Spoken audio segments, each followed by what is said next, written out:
Welcome to Kermode Uncut. We're coming up to Christmas. One of the strange things about Christmas, although it's a happy time of year, people think, Merry Christmas, everything being jolly, people also really like chillers at Christmas, particularly ghost stories. I mean, think of it, one of the most famous Christmas stories is A Christmas Carol, which is absolutely archetypal ghost story. And I've been thinking about ghost stories quite a lot recently, because I've been thinking about the way in which ghost stories have infiltrated cinema. I don't mean ghost stories on film, I mean ghost stories about film. I mean, take, for example, The Wizard of Oz. It's on television over Christmas. It always is. For some reason, it's become a Christmas classic. And one of the strange stories about The Wizard of Oz, which you probably know, is the urban myth that The Wizard of Oz is actually a snuff movie.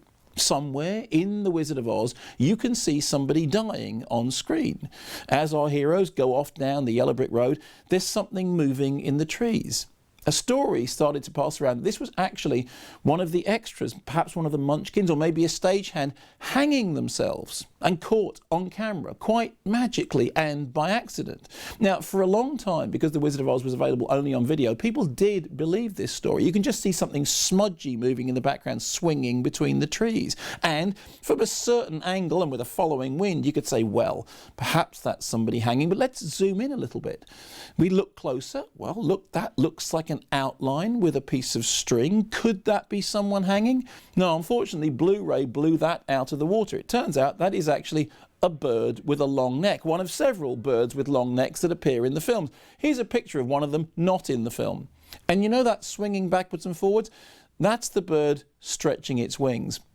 Obviously, there's nothing weirder than that going on. Yet for some reason, people wanted to believe that there was something creepy, something ghoulish, something ghostly going on in the back of The Wizard of Oz. I mean, here's another example, even more incongruous. You've probably seen Three Men and a Baby, and you'll know the urban myth that in Three Men and a Baby, there is a ghostly appearance by a dead child. Okay?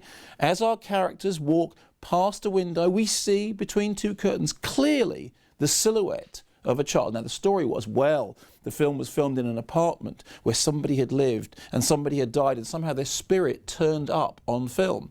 Actually, that's not the case at all. What that is a cardboard cutout of Ted Danson. Actually, in some scenes in the movie that ended up not making the final cut, you see the cardboard cutout much more clearly. But why was it that people wanted to believe that Three Men and a Baby, a slightly dumb remake of a European comedy, had a ghost in it? I'll tell you why.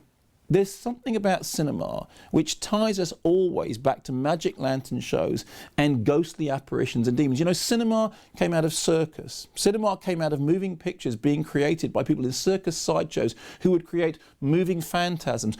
When cinema was first invented, one of the first questions people asked was, will you be able to watch moving pictures of people who have died? Somewhere in the mythology of cinema, there is the idea that there is something ghostly about the form itself. Just remember that as you watch a movie coming up to Christmas. People like Christmas ghost stories, and cinema is the greatest ghost story of all.